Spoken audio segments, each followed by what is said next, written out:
Hi guys. So I planned today to do something different, but a couple of days ago we had a panel discussion on using AI in different businesses, and one of the business there was an auto parts manufacturer, not manufacturer, seller.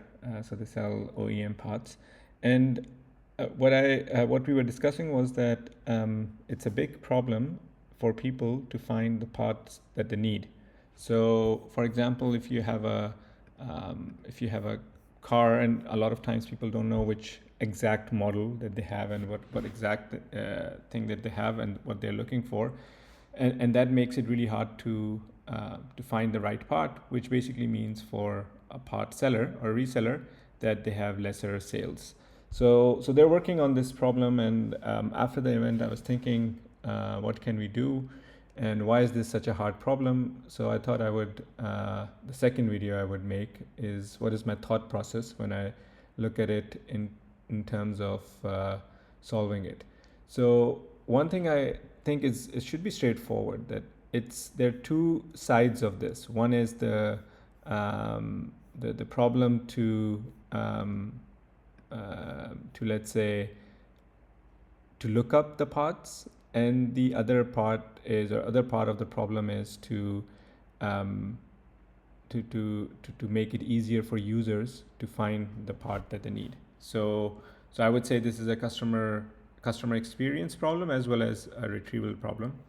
And on the retrieval side, obviously we need to have the paths. We need to have, if we think about in terms of AI, we need to have descriptions of the parts and all of the information that goes with it. So which part goes with what car, and which part is better, which is not, and so on and so forth.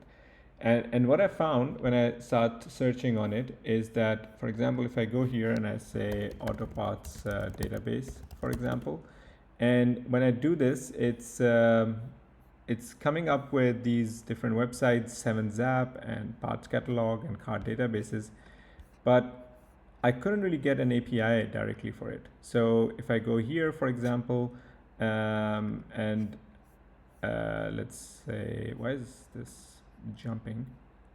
I have no idea. I would, this is here. Let's say I just put it on top. Doesn't matter anyway. So if I go here, which is an Alfa Romeo 33, and if I go here, obviously there's lots of different parts, and I say, for example, I need braking system, and then you have different types of braking things, and then you find something. And I try to look up here, and I see what API they're using, but 7-Zap has its own company that does API, which is here. If I go here, you can see the catalog is here, and there's service diagrams and stuff as well. But it all costs quite a bit of money, right? So it's a beginner. If I try to do this, I wrote to them, didn't get anything yet, but that's how they do it. So, and I put myself these 2 hours as a time period, because I want to figure out something in 2 hours. Don't want to spend infinite amount of time on this. Just want to experiment. So I thought, okay, the database is not there. Could I actually start using the LLM to figure out different things? So let me show you what I did, and I'll just walk you through the whole process, because obviously I couldn't find the data, and now I'm depending on LLM, and obviously they are not very accurate 100%, but just the architecture of it I think is quite interesting. So let me show you. So here's the backend. I start with the backend first, and what I do is, you see here that obviously this OpenAI, I also use AXA AI here, which is a search engine. So I thought I would actually make a tool call if needed, and then call the AXA API and then return it. I tried out AXA a little bit on this. It doesn't really bring in good results. So I just thought, okay, I'll use the LLM directly and not AXA. And so now I created a few different things. And I think what is interesting here is the structure of how I think about the whole thing. So first of all, what I've always found is that if you can expand on the intent of the user, and now because we are not really dealing with the databases, so we are dealing with the intent side. So if we are able to understand the intent really well, then we can have a good output. So I created this, first of all, an intent functionality here. So I say, given a user query and provided VIM as so vehicle ID or whatever that is provided as a context. I want to convert it into JSON, and I want the user's intent to be there. So you can see here, I want it to be returned as intent, query, information, and so on. And usually it comes out like that. And it's actually a really good thing because this can help us to streamline the lookup earlier on and later on. So this is what is happening. Then I also thought, okay, I would, when the users come in, they probably don't know what questions they should ask, and a lot of times we need to guide them. So I will make something for suggest questions. And this is, initially I used it as a question that we can give people, but then I changed it to first person. So here it is, you are the Pato assistant, you are helping me, the user, to find the right part, blah, blah, blah.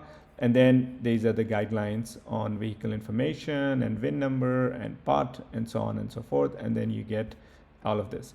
So now you may wonder how I get to this specific format and why this, why not something else.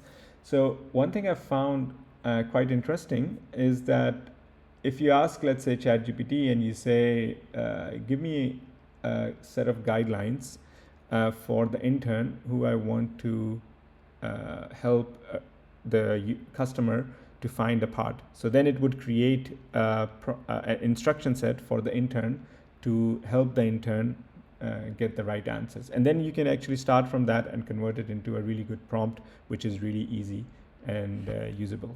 So here is what I did. And then you can see here, it's a very simple call here as well.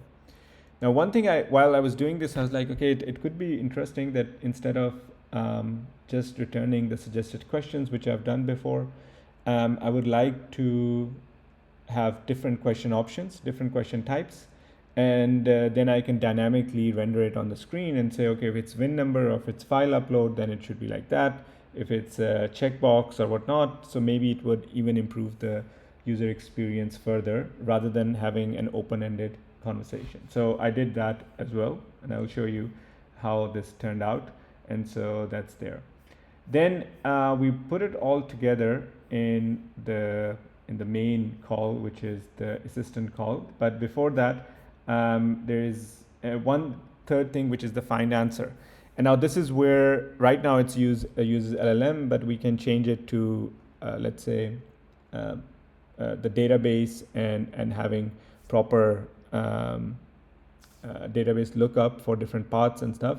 But here I simply say, here's the query, here's the previous conversation, get me the answer that is there, and the answer prompt is simply what the user is asking.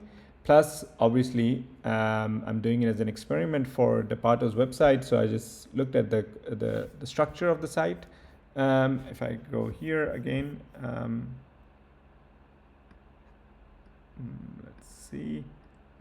Let's say if I go here and I say Pato, and this is how I see it, and I want to search on a part. For example, I say this is something like this, and I do this.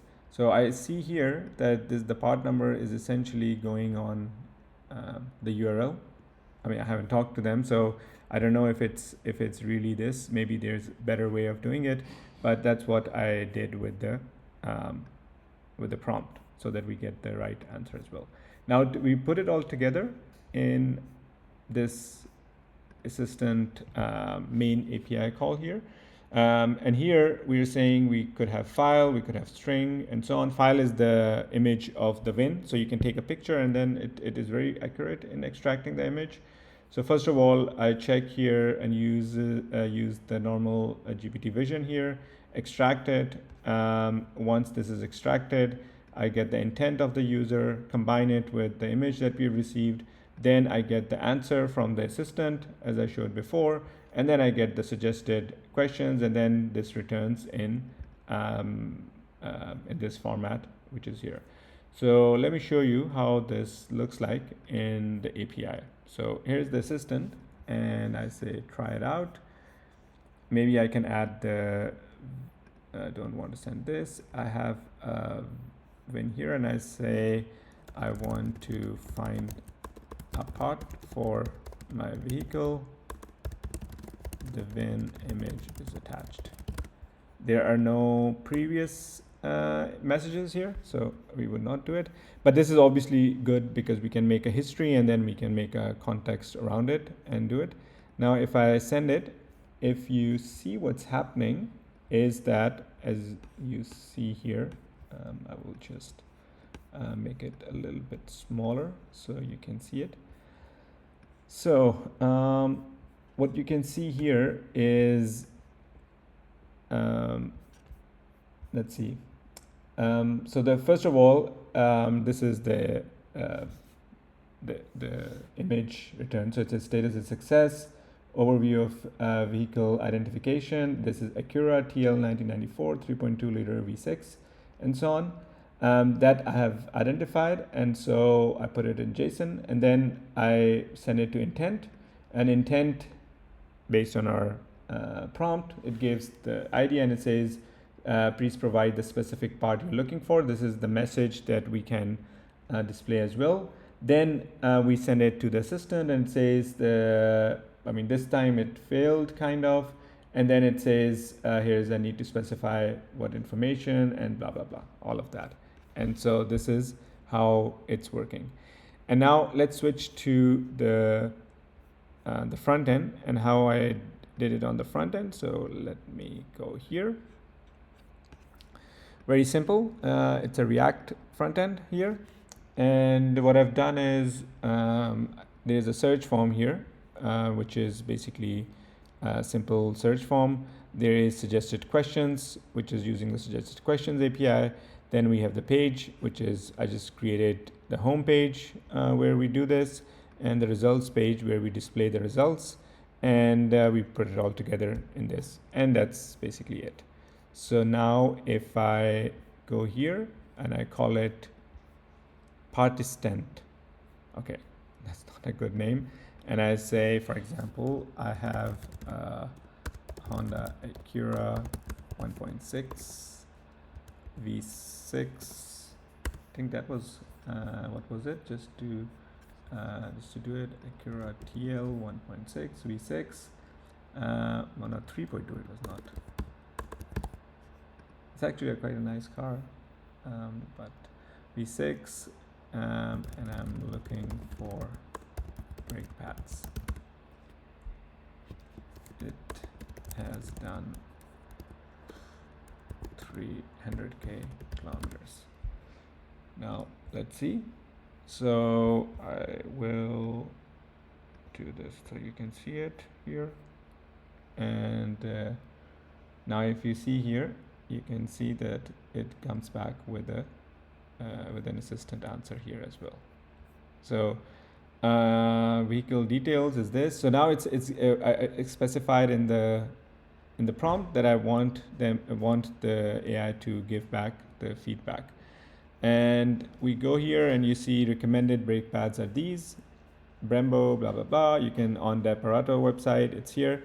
I don't know if it actually works. So if I click on this, let's see. Oh, it actually has it. So this basically, you can see it works quite well. And this is just a couple of hours, and with the database and with adding the database into perhaps in vector databases and to do a lot of similarity search there and to get more information around customer reviews and different pieces of information around specific parts, this can be made even more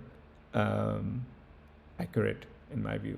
So I hope you find it interesting. I have added the source code for the backend in on Git, so it's open. and you can see it, and you can, maybe it inspires you to do similar things, and also the structure of how to put these things together in a good way. And you can see that these kind of proof of concepts can be pretty fast, and they're not just proof of concepts, they can actually be validated with some initial customers as well. And we can even make these kind of assistants for internal team members, so that instead of getting lots of training, they can be used, they can use the internal assistant to help them out. Yep. So let me know what you think, and yeah, looking forward for the next video. Maybe I'll share with you some more interesting stuff.